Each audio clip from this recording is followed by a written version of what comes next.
My friends, we stand at the precipice. The entire world is rushing towards World War III by any measurement or definition. The private offshore banks that dominate Europe and the United States are invading countries all over the Middle East, North Africa, and trying to start a war as well with Pakistan. This is all happening as the world economy is imploded and as the private central banks openly announce a private corporate bank of the world that our carbon taxes will be paid into. Our sources inside the Pentagon in D.C.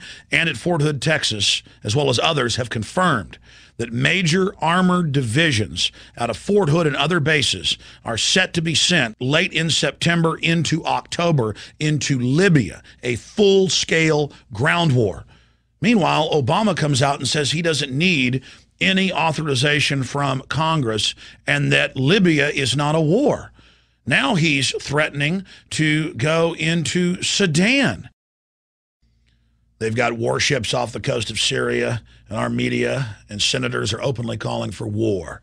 The Russians are threatening to respond. Now the CIA has expanded drone attacks in Yemen, and that government, a supposed ally, is toppled. The former darling of the establishment, Hosni Mubarak, the 31-year dictator of Egypt, was overthrown by a U.S., British/Europe-backed military coup, and citizens are being arrested en masse. No protest is allowed.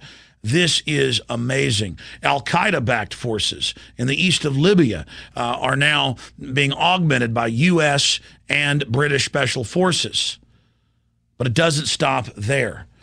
Pakistan, months ago, told the United States, stop your thousands of drone attacks. Our country doesn't care. It's going forward with a supposed ally, driving him into the hands of China and Russia. U.S. warships have entered the Black Sea. Russia is saying that this appears to be a provocation. China and Russia are warning that wider conflicts could erupt from this. The word we're getting from our military sources and officers is that they've been told that basically a giant war in North Africa, the Middle East, and Central Asia is about to be launched as a political smokescreen for the financial collapse that's happening in the West, because they know populations in Europe, England, and the United States and Canada will rally around the government as the Depression intensifies if they're in the middle of a war. Also, the establishment can use staged terror attacks or provocateur attacks or real attacks launched by Muammar Gaddafi as a last-ditch effort to hold on to power. That can then be used to take our liberties domestically here at home. We're seeing the rollout of the TSA on the streets of America. We're seeing open spy groups being formed through pastors and lawyers and community organizers to spy on their fellow Americans. All of the classical forms of tyranny are now unfolding, and a giant multi-region war that will undoubtedly suck in China and Russia is now being launched. That's why they gave President Barack Obama, right after he got into office, the Peace Prize. They knew that all these new wars were going to be launched, but that they would be called peace. This is Obama's global peace tour. First, he sold as this anti-war liberal.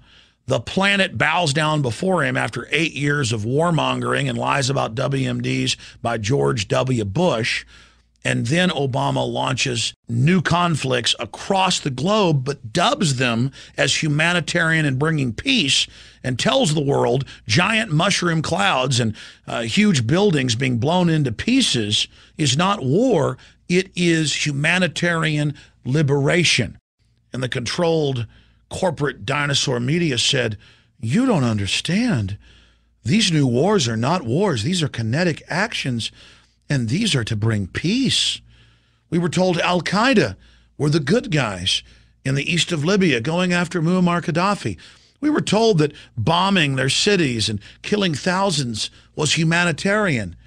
And now we're told that a new war, peace action needs to be launched against Syria, and U.S. warships are waiting off the coast. Obama says he's concerned about what's happening in Sudan, and there might need to be a military bombardment there. Yemen is being carpet bombed by hundreds of predator drones. And the media says, look at our peacemaker. Look at our king. Look at him.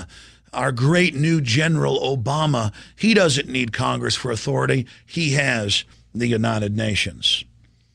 Ladies and gentlemen, last year at Bilderberg, and again just a few weeks ago at Bilderberg in St. Moritz in Switzerland, our sources, who've been very accurate in the past, have reported to us that this is part of a global destabilization program that is meant to lead to not just a multi-regional conflict, North Africa, Middle East, Central and South Asia, but to engulf China and Russia in destabilizing color revolutions. But the globalists won't stop there. They must destroy every nation state. They must destroy every currency. They must destroy every economy. So the entire world bows to this world government George Sorosian program of order out of chaos and the private global banking cartel that you will pay your carbon taxes to. It is happening. Meanwhile, it has now been proven, what we first reported last year, that the Bureau of Alcohol, Tobacco, Firearms, and Explosives for the last 2 years knowingly helped ship semi-automatic firearms by the thousands to Mexico in an attempt to then track the weapons back into the United States and connect them to violence in Mexico so the federal government could call for a total ban on all semi-automatic firearms, as they have now done. This is incredible. Another example of staged terror, another example of a frame-up, this time targeting the Second Amendment. And CNN, the Houston Chronicle, you name it, has now reported on the fact that over 28,000 people have been killed in Mexico in the last 2 years, that the Southwest in the United States is now more dangerous than the worst areas of Eastern Europe for kidnapping. Mass graves have been found all over Mexico and on the Texas and California-Nevada border with dead children. It's now been confirmed that Western-trained, U.S.-trained Los Zetas pull over buses full of Mexican civilians, men, women, and children, rape the women and kill them, kill the old people, and take the teenagers and have them fight to the death in gladiatorial games, a form of trauma-based mind control. They then take the winners and train them as assassins. So understand, more people are dying a year on the Texas-Mexico border than died each year in Vietnam. A true war is going on. A completely collapsed society, a failed state, expanding into the United States, and it's not even on the radar. The media barely reports it. They've got their own giant armored vehicles. It's a full-on war financed by the criminal megabanks that are on record laundering more than $376 billion in just the last few years, are waging a war of drug consolidation, knocking out their competition in Mexico as the Latin American drugs are fed through southern North America. World War III is here. The whole world is going into crises. The domestic police state is unfolding against the people of our republic. We must take back Washington. We must take back our states. We must identify the fact that offshore private corporations have now hijacked our government and are using it as an instrument of global destabilization to bring in their world government on the ashes of our once free society. All of you Democrats that loved rebuking Bush for war, I certainly rebuked it as a constitutionalist, but all of you that thought it was trendy to be anti-war, now is the time to understand that we are at a serious crossroads and that Bush was only laying the groundwork for the next puppet that would come, Obama.